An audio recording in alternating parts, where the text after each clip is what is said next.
تاریخ کی سب سے دلچسپ اور حیران کر دینے والی کہانیوں میں سے ایک میں خوش آمدید۔ یہ ایک ایسی داستان ہے جہاں چند لوگوں نے دنیا کی سب سے بڑی سلطنت کو للکارا تھا۔ جی ہاں، یہ پارسی جنگوں کی کہانی ہے، یعنی ایک حقیقی داؤد مقابلہ جالوت کی داستان۔ تو آئیے اس کہانی کی گہرائی میں اترتے ہیں۔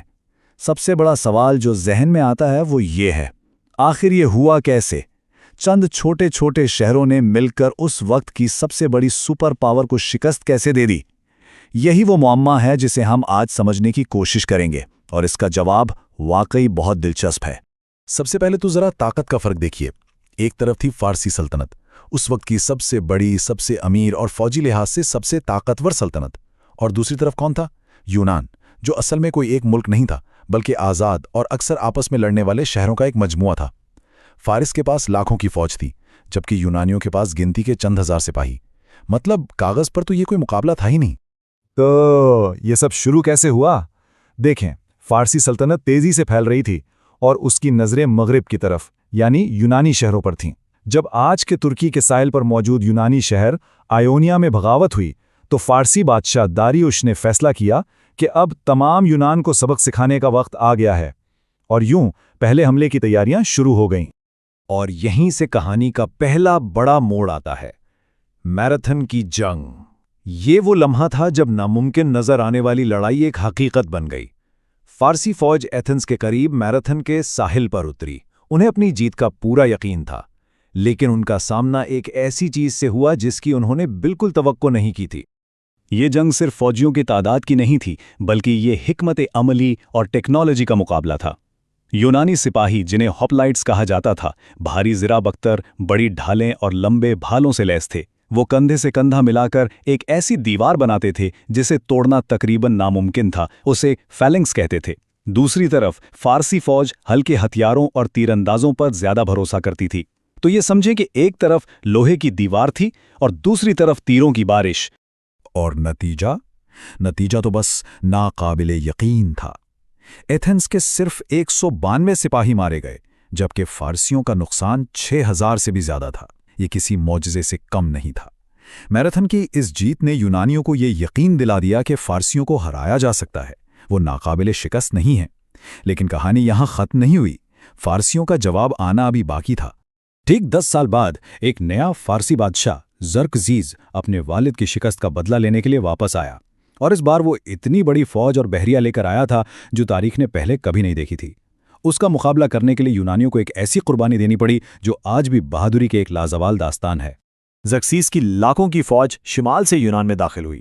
تھرموپائلی کے تنگ سے پہاڑی درے پر اس کا سامنا اسپارٹا کے بادشاہ لیونیڈاس کی قیادت میں ایک چھوٹی سی یونانی فوج سے ہوا۔ زرکسیس نے ایک پیغام بھیجا، اپنے ہتھیار ڈال دو۔ اسپارٹا کے بادشاہ لیوناڈاس کا جواب تاریخ میں امر ہو گیا، صرف 3 الفاظ میں، آؤ اور لے لو۔ یہ ہمت اور انکار کی ایک ایسی مثال تھی جس نے آنے والی نسلوں کو بھی حوصلہ دیا۔ لیکن تھرموپائلی کی یہ قربانی صرف بہادری کا مظاہرہ نہیں تھی، اس کے پیچھے ایک زبردست فوجی حکمت عملی تھی۔ مقصد یہ تھا کہ تنگ درے کو روک کر فارسیوں کی بڑی تعداد کا فائدہ ختم کر دیا جائے، اور سب سے اہم بات، فارسی فوج کو اتنا آہستہ کر دیا جائے کہ باقی یونانی شہروں کو تیاری کا وقت مل جائے اور ایتھنز جیسے شہروں کو خالی کرایا جا سکے۔ یہ وہ قربانی تھی جس نے پورے یونان کو بچایا۔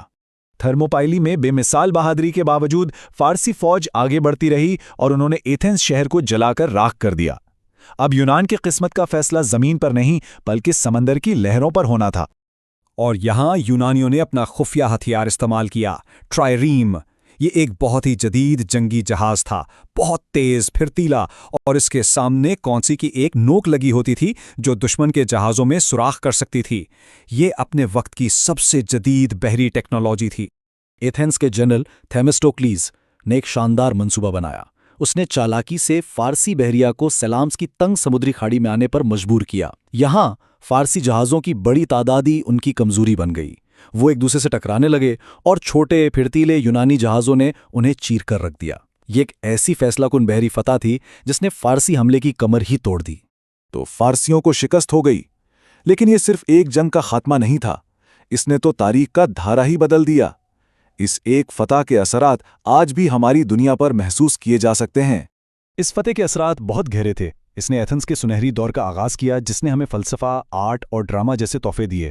اس نے جمہوریت کے نازک پودے کو بچایا جو شاید فارسی حکومت میں کبھی پروان نہ چڑھتا۔ اسی جنگ کی وجہ سے تاریخ لکھنے کا فن پیدا ہوا جب ہیروڈیٹس نے ان واقعات کو لکھا، اور سب سے بڑھ کر اس نے دنیا کو آزادی بمقابلہ غلامی کا ایک ایسا طاقتور نظریہ دیا جو آج بھی گونجتا ہے۔ اور یہ سب ہمیں ایک آخری بہت اہم سوال پر لا کر چھوڑ دیتا ہے۔ ذرا سوچئے، اگر اس دن فارسی جیت جاتے تو کیا ہوتا؟ کیا جمہوریت، مغربی فلسفہ اور آج کی دنیا ویسی ہی ہوتی جیسی ہم جانتے ہیں؟ یہ ایک ایسا سوال ہے جو ہمیں بتاتا ہے کہ تاریخ کے چند لمحات واقعی کتنے اہم ہو سکتے ہیں۔